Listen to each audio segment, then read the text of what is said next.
Metro TV, balik lagi sama gue Gracia dan rekan gue Iwan Chan. Kita kembali lagi dalam program Kupas Berita.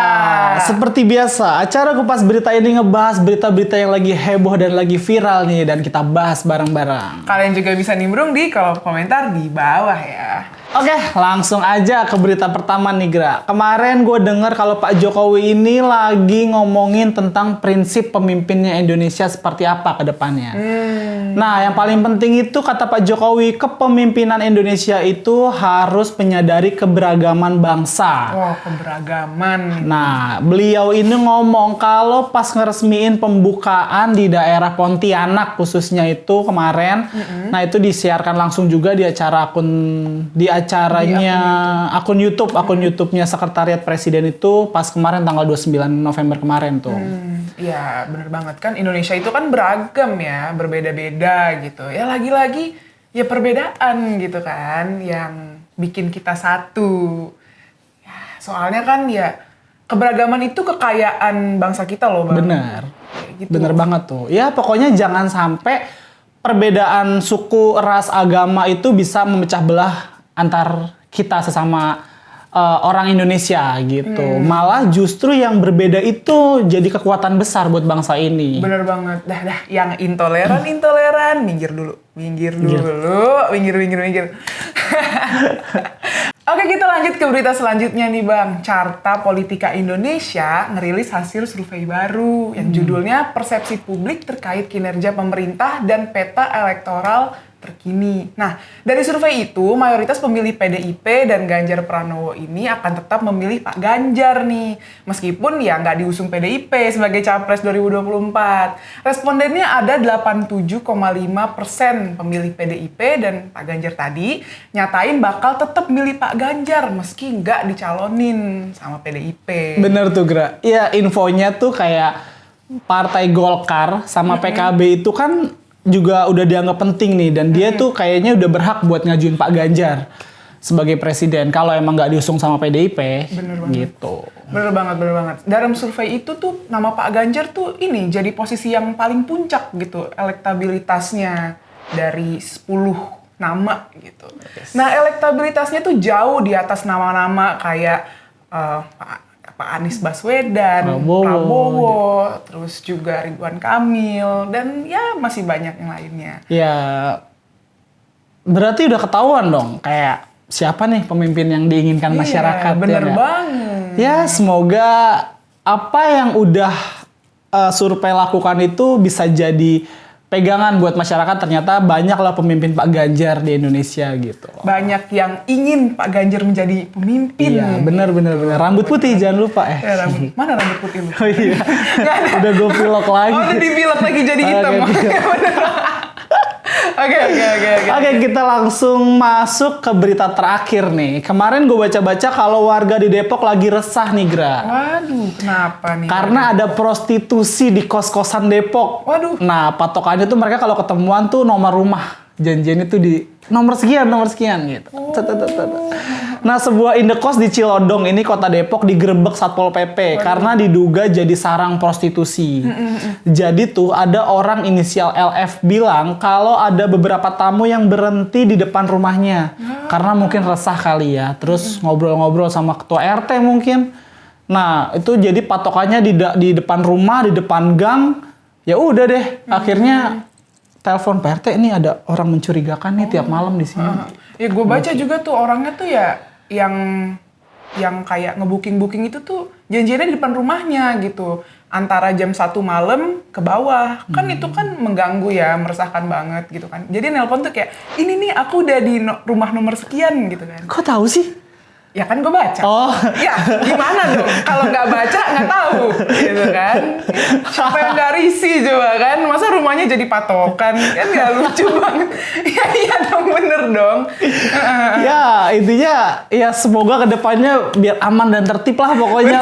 Karena lingkungan itu kan kan jadi resah. Jadi kan lingkungan itu jadi warganya jadi kayak jadi jelek, jadi kotor lah namanya. Iya, bener banget. Oke Bang, kita masuk ke bagian bacain komentar para penonton Coklat TV ya. Nah, komentar pertama dari @user evi4zg7kb8w di video logika Ade Armando yang judulnya Derita Rakyat Kampung Bayam adalah contoh buruknya pemerintahan Anies. Komentarnya gini, 2024 pilihan rakyat NKRI harus memenuhi kriteria Bapak Jokowi, yaitu memberikan, mensejahterakan, dan meneruskan apa yang telah dibangun Bapak Jokowi demi memakmurkan NKRI. Jangan sampai NKRI dipimpin oleh orang yang suka menata kata, dalam kurung Anies, dan hanya duduk di belakang meja. Salam NKRI. Wih, gimana tuh? Ya mungkin gue lihat dari video itu yang beneran faktanya, fakta yang sebenarnya tuh kayak gitu tuh. Di balik omongannya Anies yang manis itu, ada komentar yang menghubungkan kegagalannya Anies dengan nasib Indonesia. Makanya jangan sampai nih Indonesia ngalamin kegagalan yang sama kayak DKI gitu. Iya tuh, kasihan banget ya rakyat kecil itu ya, suara mereka kalah nih sama ya pendengung di pihak Anies lah. Ya soalnya mereka selalu kampanye kan bahwa Anies berhasil, gitu, dipamer-pamerin gitu kan kemana-mana. Tapi Bener. ya gitu. Bener banget tuh. Kayak kemarin tuh Anies bilang kayaknya, siapa partainya, siapa presidennya, masih Pak Jokowi lah, partainya masih PDI lah. Ngapain dia teriak-teriak gitu kan ya. Kacau banget sih ya. Pokoknya nggak hanya korban di pembangunan JIS lah yang makan janji. Sebenarnya program-program lain juga banyak yang kacau. Gitu. Soal transportasi, polusi, banjir, dan banyak lagi. Riwet deh pokoknya lah. Iya, riuh ya. Oke, kita lanjut ke komentar kedua nih, Gra. Ada dari Budi Keanu Ramadan 4346 di videonya channel Eko Kuntadi yang judulnya Banyak Kampret di Cianjur. Waduh. Komentarnya begini nih. Tulisan yang Pak Eko sebut stiker berwarna putih itu terbuat dari bahan plastik seperti terpal yang ditempelkan dengan cara dijahit atau di head press.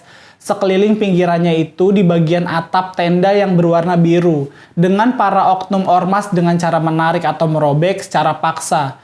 Jadi itu ngebuat bagian berkas jahitannya sobek di beberapa bagian.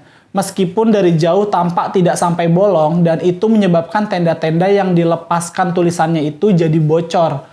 Nah ketika hujan deras nih, gara-gara tenda itu bocor, barang-barang suplai bantuan seperti selimut, pakaian, dan obat-obatan, serta kardus mie instan jadi basah. Bahkan bantuan makanan siap saji seperti nasi bungkus jadi rusak tuh, nggak bisa dimakan sama para pengungsi.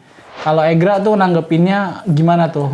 Ya menurut gue sih emang keterlaluan Bang, ormas garis-garis itu. Ya jelas-jelas itu tuh kelompok intoleran yang membahayakan gitu kan. Kan di Cianjur ini kondisinya lagi memprihatinkan nih. Lagi ada yang ngasih bantuan gitu kan. Ya bisa-bisanya dia main sweeping kayak gitu aja kan. Ya akhirnya ya pengungsi itu juga yang rugi kan. Nah bener banget tuh Gra. Kayak orang-orang ini pada nggak punya otak, pada nggak punya pikiran apa ya. Lu mau ngebantu orang nih, tapi masih mikirin agama lu apa gitu. Iya, ini kan yang turun kan jiwa kemanusiaan gitu loh. Bukan agama lu apa, lu nggak boleh bantu agama itu. Ya lu masih kolot banget pikiran lu gitu loh. Iya, lagian tuh kenapa sih pelakunya nggak dihukum aja gitu kan, cuma ditegur kan kalau nggak salah kemarin. Iya. Ya padahal kan ya itu tuh ormas-ormas yang kayak gitu tuh yang nyebabin ya warga Cianjur ini jadi toleran gitulah. Ya faktanya kan ya intoleran itu kan ya cuman oknum garis nih, tapi kan jadinya jelek kan. Iya, jadi nyebar kemana-mana Jadi jadinya. nyebar Kan. kemana-mana, bener banget. Makanya tuh gue dapet info bahwa apa namanya yang mau menolong itu jadi mundur semuanya tuh. Aduh ya. Karena mereka juga ngapain sih gue nolong ginian tapi masih bawa-bawa agama gue gitu loh kasarannya. Iya, kan jadinya rugi juga ya. Bener. Ya udahlah ya Bang ya. Lanjut komentar terakhir nih, komentar dari @benyamin_samuel6092 di video Dunia Lutfi yang judulnya Dibalik Kejanggalan Piala Dunia Qatar. Komentarnya gini, Piala Dunia Qatar mengingatkan kita pada penyelenggaraan Formula E di Ancol kemarin. Banyak keganjilan yang dipertontonkan. Bedanya, Qatar punya petrodolar yang siap dihambur-hamburkan saat ini. Sedangkan DKI Jakarta bergantung pada duit rakyat, khususnya para pengusaha yang membuka usaha di Jakarta. Jadi, walau sepi dan tak menarik, Piala Dunia Qatar akan tetap sukses. Karena berdampak pada reputasi FIFA dan Piala Dunia 2022 juga menjadi lampu alam bagi dunia tentang Qatar. Sehingga ke depan, sulit bagi Qatar untuk mendapat kepercayaan internasional. Untuk menjadi tuan rumah, momen-momen bergengsi di tingkat internasional. Gimana tuh Bang? Ya gimana ya, namanya sepak bola lagi berlangsung di Qatar itu memang lagi ngehebohin dunia banget gitu ya.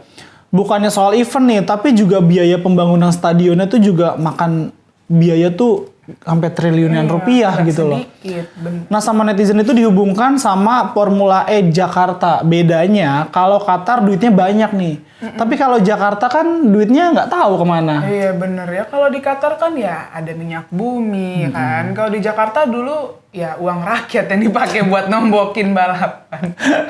Ya hasilnya juga beda banget lah ya Bang ya. Qatar kan ya dapat gengsi, Iya. perekonomian meroket. Kabarnya tuh sampai orang tuh pada nyewa tenda karena hotelnya penuh gitu kan. Wah gila itu effort banget sih sampai nyewa tenda.